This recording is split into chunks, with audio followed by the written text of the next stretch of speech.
Hi friends, here I am in front of my fire. Remember when we were in the classroom and we used to put the fake fire on the smartboard when we were feeling chilly and it would warm us up? Now I got an actual fire that's actually warming me up.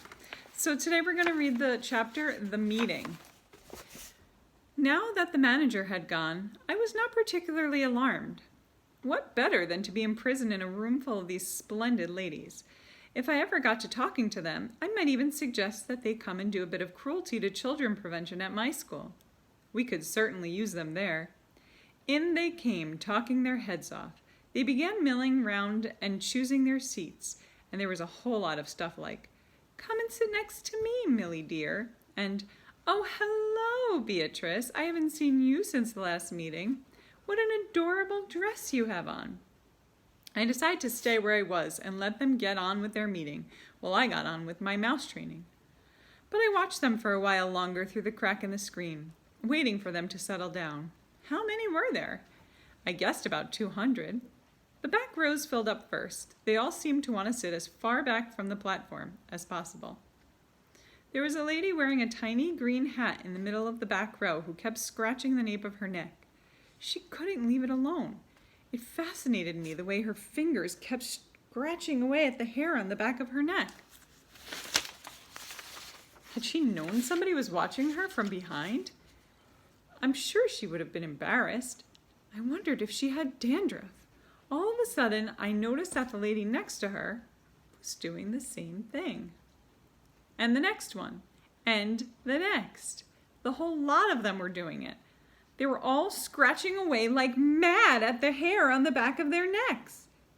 Did they have fleas in their hair? More likely it was nits, which is kind of like lice. A boy at school called Ashton had nits in his hair last term, and the matron had made him dip his whole head in turpentine.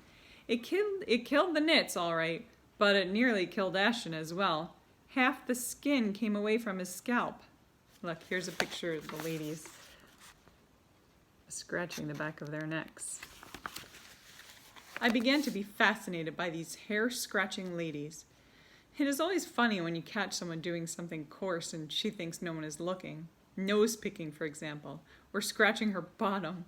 Hair-scratching is very nearly as unattractive, especially if it goes on and on. I decided it had to be nits. Then the most astonishing thing happened. I saw one lady pushing her fingers up underneath the hair on her head. And the hair, the entire head of hair, lifted upwards all in one piece, and the hand slid underneath the hair and went on scratching. She was wearing a wig. She was also wearing gloves. I glanced swiftly around at the rest of the now seated audience. Every one of them was wearing gloves. My blood turned to ice. I began to shake all over. I glanced frantically behind me for a back door to escape through. There wasn't one. Should I leap out from behind the screen and make a dash for the double doors? Those double doors were already closed, and I could see a woman standing in front of them. She was bending forward and fixing some sort of metal chain around the two door handles. "Keep still," I told myself. "No one has seen you yet. There's no reason in the world why they should come and look behind the screen." But one false move, one cough, one sneeze, one nose blow, one little sound of any sort, and it won't be just one witch that gets you. It will be 200. At that point, I think I fainted. The whole thing was altogether too much for a small boy to cope with. But I don't believe I was out for more than a few seconds, and when I came to, I was lying on the carpet and I was still, thank heavens, behind the screen. There was absolute silence all around me. Rather shakily, I got to my knees and peered once again through the crack in the screen. Here he is. And that's the end of our short little chapter. Next chapter is Frizzled Like a Fritter. And that's the picture to start that next chapter.